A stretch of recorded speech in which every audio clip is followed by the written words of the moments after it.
Hello friends, welcome to my channel Lawman. तो आज हम करेंगे आर्टिकल 21 और आर्टिकल 21A और इसी के साथ हमारा जो फंडामेंटल राइट्स का जो चैप्टर चल रहा है वो आगे कंटिन्यू होगा। इससे पहले हमने किया था आर्टिकल 20 एंड 22। तो चलिए विदाउट फर्दर डिले हम चालू करते हैं आज का आर्टिकल 21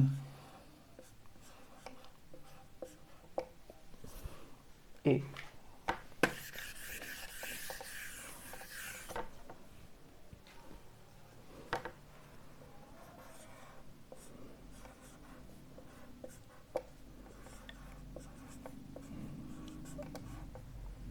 सबसे पहले हम आर्टिकल 21 को समझ लेते हैं। तो जो बेयर एक्ट है कॉन्स्टिट्यूशन का, उसमें दिया हुआ है no person shall be deprived of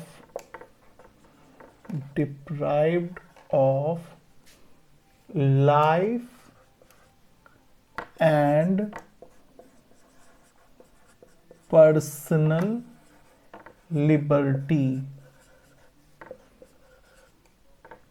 except procedure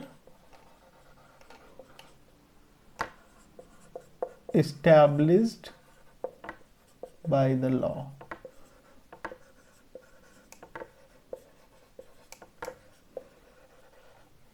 तो सबसे पहले इस आर्टिकल में लिखा हुआ है कि जो है किसी भी पर्सन को लाइफ और पर्सनल लिबर्टी से डिप्राइव नहीं किया जाएगा, मतलब ये दोनों चीज़ें उससे नहीं छीनी जाएंगी। तो इसको जो है इंटरप्रेट किया गया है डिफरेंट केसेस में। तो हम आज देखते हैं वो कौन कौन से केसेस हैं। तो सबसे पहले हम ये समझने की कोशिश करते हैं कि यहाँ पे जो procedure established by the law है, इसका क्या मतलब है और इसमें क्या केसेस आए। तो पहला जो इसमें केस था वो आया A.K. गोपालन केस। A.K. गोपालन केस 1950। तो सबसे पहले इसमें जो है प्रोसीजर एस्टेब्लिश बाय लॉ को डिफाइन करने की कोशिश की गई। तो प्रोसीजर एस्टेब्लिश बाय लॉ में सुप्रीम कोर्ट ने हेल्ड किया कि इसमें जो भी लॉ होगा वो भले ही आर्बिट्रेरी हो, मतलब वो अगर रीजनेबल नहीं है, नॉट रीजनेबल, तो भी अगर वो पार्लियामेंट्री प्रोसीजर से बना है,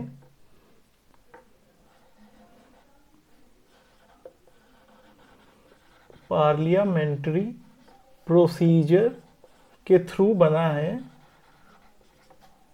तो वो भले ही आर्बिट्रेरी और नॉट रीजनेबल हो, तब भी उनको हम अनकॉन्स्टिट्यूशनल घोषित नहीं कर सकते। ठीक है, मतलब इसमें यह बोला कि अगर पार्लियामेंट्री प्रोसीजर, कोई लॉ अगर बन रहा है पार्लियामेंट्री प्रोसीजर के थ्रू आया है, जो भी प्रोसेस होती है उसके थ्रू आया है, तो हम उसमें जो सजा होगी हम वो प्रोवाइड करेंगे, उस पर कोई भी क्वेश्चन नहीं हो सकता। तो ये हो गया A.K. गोपालन केस। लेकिन इसको ओवर रूल किया गया। ओवर रूल मतलब इस केस की जजमेंट को दूसरे केस के थ्रू हटा दिया गया। जैसे कि मेनका गांधी केस है, Menaka Gandhi versus union of India. ठीक है, तो इस केस में क्या हुआ, इस केस में सुप्रीम कोर्ट ने हेल्ड किया कि जो प्रोसीजर इस्टेब्लिश बाय लॉ है, प्रोसीजर इस्टेब्लिश बाय लॉ है, प्रोसीजर इस्टेब्लिश बाय लॉ है, मतलब अगर कोई लॉ बन रहा है तो वो जस्ट, फेयर और रीजनेबल होना चाहिए। जस्ट, फेयर और रीजनेबल होना चाहिए, जिसको हम ड्यू प्रोसेस ऑफ लॉ भी कहते हैं। तो अब मैं समझाता हूँ ड्यू प्रोसेस ऑफ लॉ क्या है, जो मेनका गांधी केस में कोर्ट ने बताया।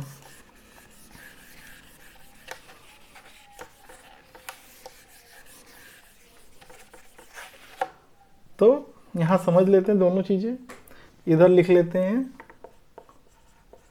प्रोसीजर established by law, और ये है इधर ड्यू प्रोसेस ऑफ लॉ।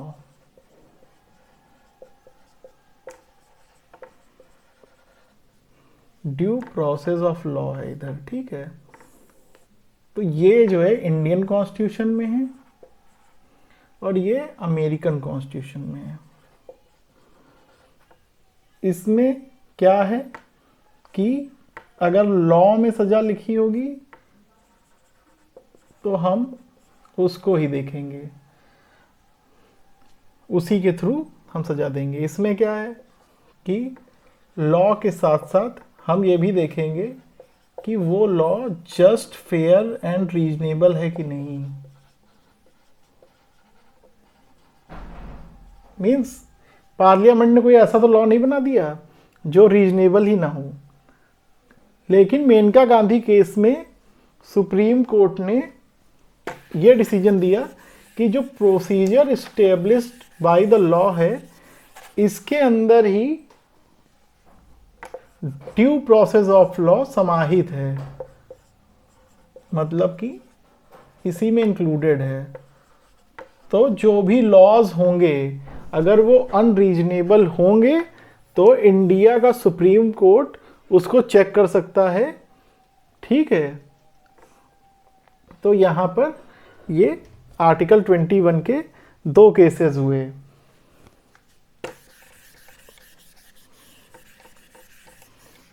इसके अलावा आर्टिकल 21 में डिफरेंट टाइप्स ऑफ राइट्स बताए गए हैं, जैसे कि इसमें बताया गया है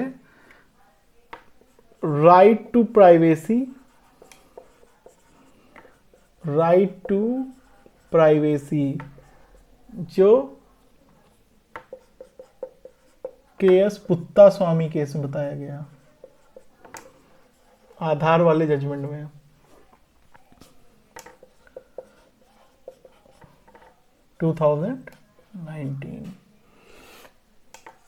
ये राइट टू प्राइवेसी का इसमें के.एस. पुत्ता स्वामी वाले केस में आया। ठीक है, फिर इसमें आया राइट टू रेजिडेंस, तो ये आपका ओल्गा टेलिस केस में आया। बहुत सारे केसेस हैं, तो मैं जल्दी से आपको सारे केसेस बता रहा हूं, वरना बहुत टाइम लग जाएगा। Versus Bombay municipal corporation, Bombay municipal corporation.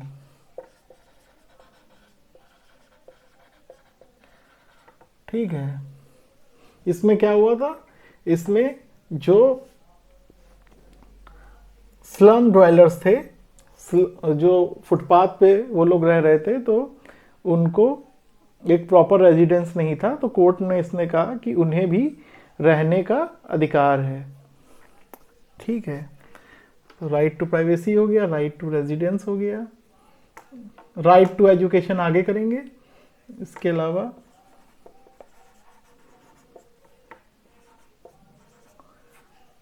Right to die. तो राइट टू डाई में भी कई केसेस आए, ठीक है, लेकिन इसमें से सबसे जो है वो है अरुणा रामचंद्र, सबसे इंपॉर्टेंट केस यही है, रामचंद्र शानबाग केस। तो इसमें जो है, इसमें पैसिव, एक्सट्रीम केसेस में पैसिव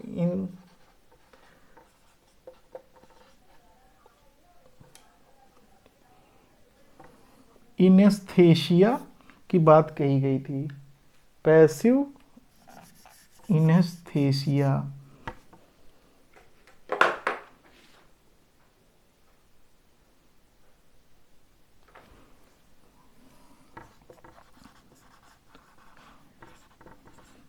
इसका मतलब होता है मर्सी किलिंग।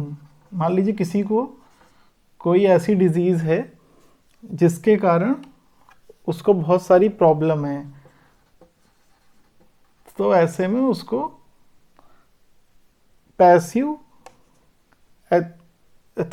एथ्योनीशिया की जा सकती है, मतलब उसकी मर्सी किलिंग की जा सकती है, इस केस में बोला गया। क्योंकि अगर मान लीजिए कोई केवल बेड रिडन है तो उससे भी कोई फ़ायदा नहीं है, ठीक है। वैसी लाइफ से भी कोई वेंटिलेटर पे डाल दिया आपने, उसको 12 साल भी अगर आप जीवित रख रहे हो तो उससे कोई भी लाभ नहीं होना है, ठीक है। तो ये हो गया राइट टू डाई का कॉन्सेप्ट। इसके अलावा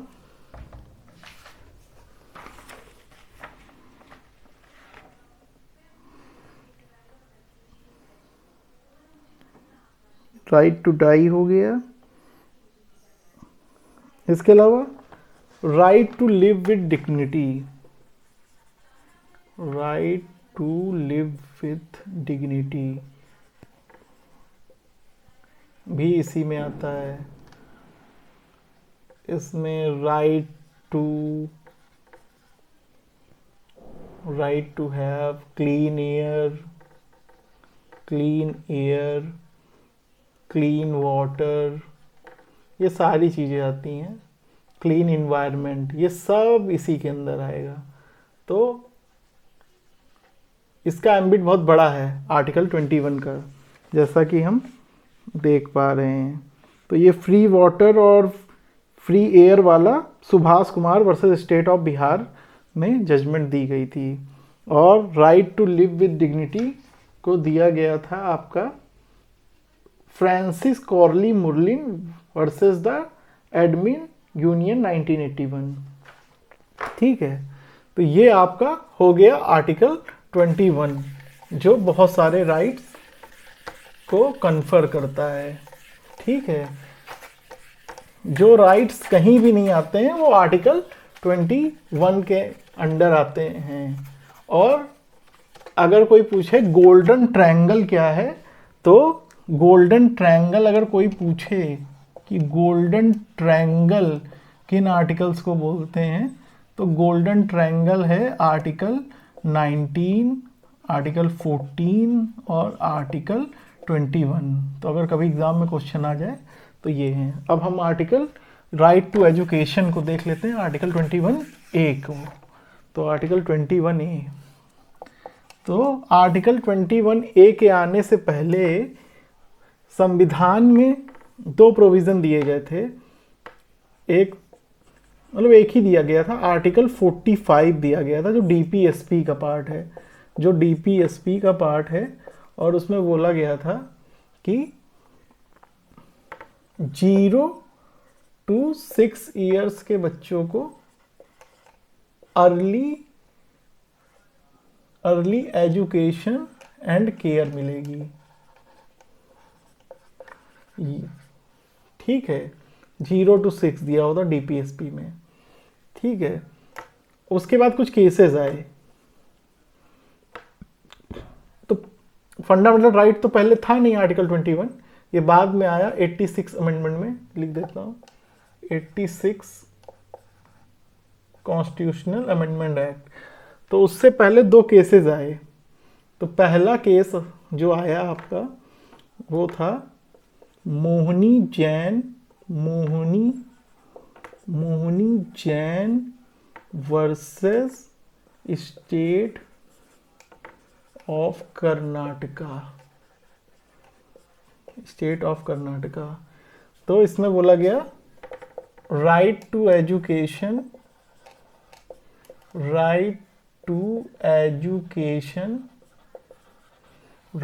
एजुकेशन आर्टिकल 21 के अंडर में आता है, एम्बिट में आता है, ठीक है। और ये एक फंडामेंटल राइट है, ठीक है। और इसका ईयर था 1992। सेकंड केस है Muni Krishnan versus state of Andhra Pradesh 1993 में। इसमें भी यही बोला गया राइट टू एजुकेशन आर्टिकल 21 से आती है और जो कि फंडामेंटल राइट है। इसमें ये बोला गया कि इसमें यह भी बोला गया कि 0 से 14 ईयर्स के बच्चों को, सॉरी 0 से नहीं 6 से 14 ईयर्स को स्टेट फ्री एजुकेशन प्रोवाइड करेगा। लेकिन इसके बाद अगर स्टेट के पास एडिकेट रिसोर्सेज होंगे तब ही वो जो है आगे भी फ्री एजुकेशन देगा। तो फिर आगे जो 14 से ऊपर के हैं वो है एडिकेट रिसोर्सेज पर डिपेंड करेगा, ठीक है। तो इसको जो है 86 अमेंडमेंट में इसको जो है कॉन्स्टिट्यूशनल वैलिडिटी दे दी गई। ये आया था 2002 में आर्टिकल 21A आ गया। तो इसमें आर्टिकल 21A आया, इसके अलावा 45 में चेंजेस किए गए और इसके अलावा एक आर्टिकल और जोड़ा गया, आर्टिकल 51। इसमें फंडामेंटल ड्यूटीज दी गई हैं का के दिया गया, ठीक है। तो आप समझ लेते हैं तीनों में क्या डिफरेंस है। एक 45 लिख लेते हैं, आर्टिकल 45, आर्टिकल 51 नहीं 21 पहले लिखते हैं, 21A और आर्टिकल 51K। तो इस तरीके से तो 45 में क्या दिया गया है, early child care and education, ठीक है। इसमें राइट टू एजुकेशन की बात की गई, राइट टू एजुकेशन की बात की गई, ठीक है। इसमें 0 to 6 ईयर्स की बात हुई। इसमें